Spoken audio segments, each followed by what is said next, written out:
அனைவருக்கும் வணக்கம். நான் தமிழரசி பாலமுருகன். இப்போ நீங்கள் பார்க்கக்கூடிய இந்த பதிவு மிக மிக முக்கியமான ஒரு பதிவு. அதனால் பார்த்துட்டு இருக்கக்கூடிய அனைவரும் இந்த பதிவை கொஞ்சம் கூட ஸ்கிப் பண்ணாமல் கடைசி வரைக்கும் பாருங்கள். ஏன்னு கேட்டிங்கன்னா, நாளைக்கு புதிய மாதம் பிறக்கின்றது. 1/9/2024, அதாவது ஆகஸ்ட் மாதம் முடிந்து செப்டம்பர் முதல் நாள், அதுவும் ஞாயிற்றுக்கிழமையன்று பிறப்பது அப்படிங்கிறது ஒரு தனிச்சிறப்பு. ஏன்னு கேட்டிங்கன்னா, இப்போ நம்ம சொல்லக்கூடிய ஒரு எளிய தாந்திரிக விஷயத்தை நாளைய தினம் அனைவரும் செய்யலாம். ஏன்னா நாளைய தினம் அரசு விடுமுறை என்பதால் எல்லாருமே வீட்டில் தான் இருப்பீங்க. நாளைக்கு இந்த ஒரு சின்ன விஷயத்தை நீங்கள் செய்யும் பொருட்டு உங்களுடைய பொருளாதார முன்னேற்றம், பணவரவு அப்படிங்கிறது இந்த மாதம் முழுவதும் எந்தவித தடங்களும் இல்லாமல், எந்தவித தடையும் இல்லாமல் நீங்கள் எதிர்பார்த்தபடி அனைத்தும் உங்களுக்கு நடக்கும். ஏன்னா முடிந்த மாதம் சில விஷயங்கள் நம்ம திட்டமிட்டபடி நடந்திருக்கும், சில விஷயங்கள் நம்மளுக்கு எதிராக நடந்திருக்கும். ஸோ போனது போகட்டும். இனி பிறக்கக்கூடிய இந்த மாதம், ஏன்னா முழுமுதற் கடவுள் பிள்ளையார் பிறந்த மாதம் இந்த செப்டம்பர் மாதம் தான், அதாவது ஆவணி மாதம்தான்.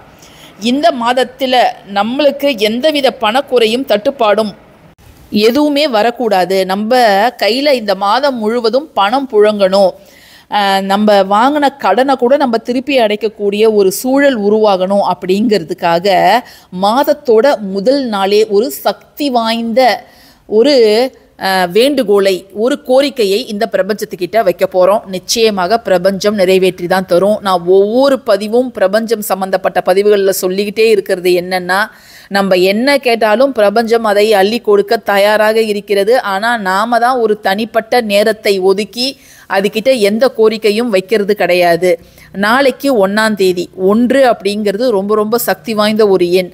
நாளை காலை 11:11 மணிக்கு, அதே மாதிரி நாளை இரவு 11:11 மணிக்கு ஜஸ்ட்டு நீங்கள் நான் சொல்லக்கூடிய இந்த ஒரே ஒரு வாக்கியத்தை எழுதக்கூட வேண்டாங்க.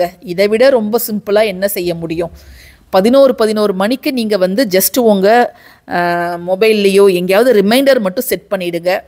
11:11 மணிக்கு நான் சொல்லக்கூடிய ஒரே ஒரு வாக்கியத்தை 11 முறை உணர்வு பூர்வமாக உங்களுடைய மனதார, உங்கள் உள் மனசில் இருந்து உங்களுடைய அனைத்து ஆசைகளையும் ஒன்று சேர்த்து இந்த வாக்கியத்தை மட்டும் நீங்கள் சொல்லுங்கள். இந்த ஏஞ்சல் எண்கள் மூலம் பலனடைந்திருக்கீங்களா அப்படிங்கிறத நீங்கள் கமெண்ட் செக்ஷனில் எனக்காக கொஞ்சம் ஷேர் பண்ணுங்கள். ஏன்னா மற்றவங்களுக்கு அது ஒரு மோட்டிவேட்டிங் ஃபேக்டராக இருக்கும். ஏன்னா இப்போ நம்ம சமீபத்தில் போட்ட 888 அந்த மேனிஃபெஸ்டேஷனை நிறைய பேர் இந்த ஆகஸ்ட் மாதம் செய்து பார்த்துட்டு நல்ல பலன் கிடைத்தது அப்படின்னு சொல்லியிருக்கிறாங்க.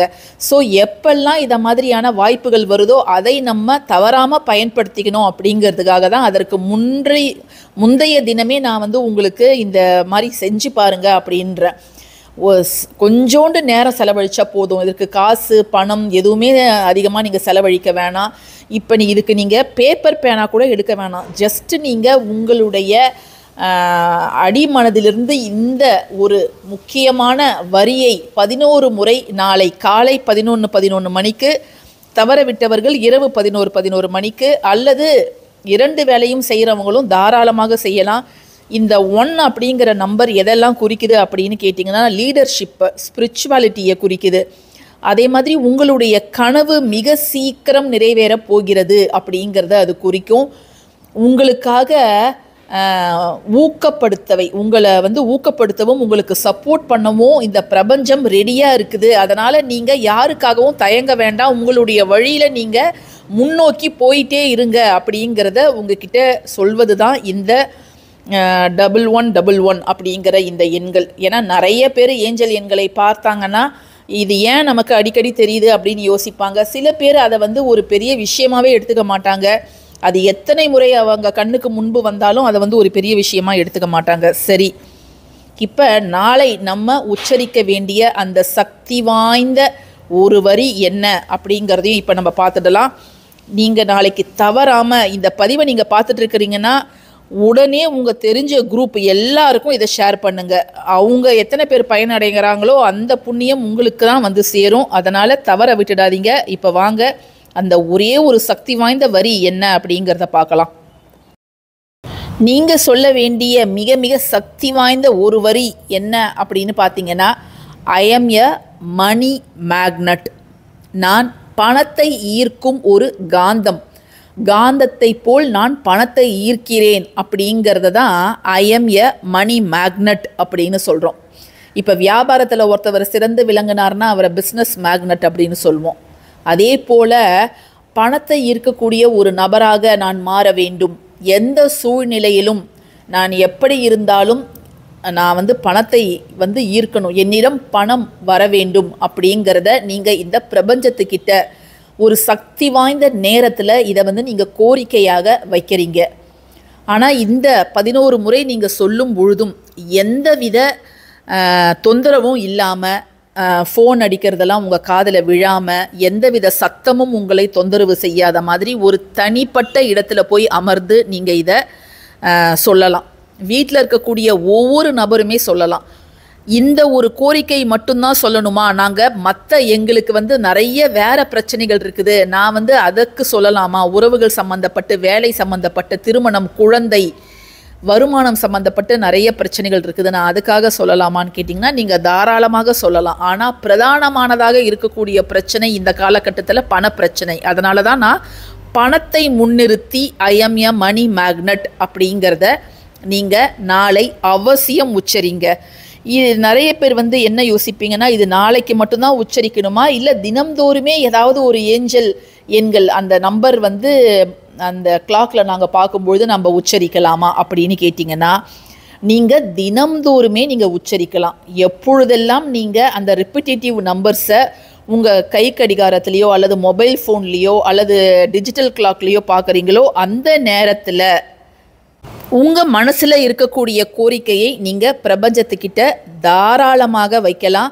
ஆனால் நீங்கள் வைக்கக்கூடிய கோரிக்கை இயற்கை விதியை மீறாதவாறு, இயற்கை விதிக்கு உட்பட்டபடி இருக்கணும். நேர்மறையானதாக உங்களுடைய வார்த்தைகள் இருக்கிற மாதிரி நீங்கள் பார்த்துக்கோங்க. நிச்சயமாக அது கூடிய சீக்கிரம் மிக குறுகிய காலகட்டத்தில் அது நிறைவேறுங்க. ஸோ இதை நீங்கள் தவறாமல் நாளைய தினம் நீங்கள் செய்யுங்க. இப்போ 11:11 மட்டும்தான் கிடையாது, 8:8, 9:9 மணிக்கு, அதை மாதிரி 10:10 மணிக்கு, 10 மணி 10 நிமிடங்கள், அதை மாதிரியான டைமை நீங்கள் எதேச்சையாக பார்க்குறீங்கன்னா அந்த நேரத்தில் உங்களுடைய விருப்பத்தை இந்த பிரபஞ்சத்துக்கிட்ட சொல்லுங்கள். அதாவது இந்த 11:11 இருக்குது இல்லையா, இதுதான் இருக்கிறதுலேயே மிக சக்தி வாய்ந்த மேனிஃபெஸ்டேஷன் ஏஞ்சல் நம்பருன்னு நம்ம சொல்லலாங்க. இதை விட மிக எளிதான ஒரு எண் எதுவுமே கிடையவே கிடையாது. உங்களுடைய விருப்பத்தை 11 முறை நீங்கள் பிரபஞ்சத்துக்கிட்ட சொல்லும் பொழுது ஒரே ஒரு கிராம்பை மட்டும் எடுத்துக்கோங்க. உங்களுடைய வலது புறம் மேல்தாடை கீழ்த்தாடைக்கு இடையே நீங்கள் அதை வச்சுக்கோங்க. இந்த கிராம்பை வச்சு நம்ம ஒரு சுய பிரகடனம், அதாவது ஒரு மேனிஃபெஸ்டேஷன் செய்யும் பொழுது, அதாவது உச்சரிக்கும் பொழுது அது ரொம்ப ரொம்ப சக்தி வாய்ந்ததாக இருக்கும். நம்ம சொல்வதை அது வசியம் செய்யும். சொல்லிய பிறகு அந்த கிராம்பை நீங்கள் கீழே துப்பிடலாம், ஸ்பிட் பண்ணிடலாம். இந்த பதிவு உங்களுக்கு ரொம்ப பயனுள்ளதாக இருக்கும்னு நான் நினைக்கிறேன். பயனுள்ளதாக இருந்துச்சுன்னா தவறாமல் லைக் பண்ணுங்கள், ஷேர் பண்ணுங்கள், நம்ம சேனலுக்கு சப்ஸ்கிரைப் பண்ணுங்கள். தேங்க்யூ ஃபார் வாட்சிங் திஸ் வீடியோ. நன்றி.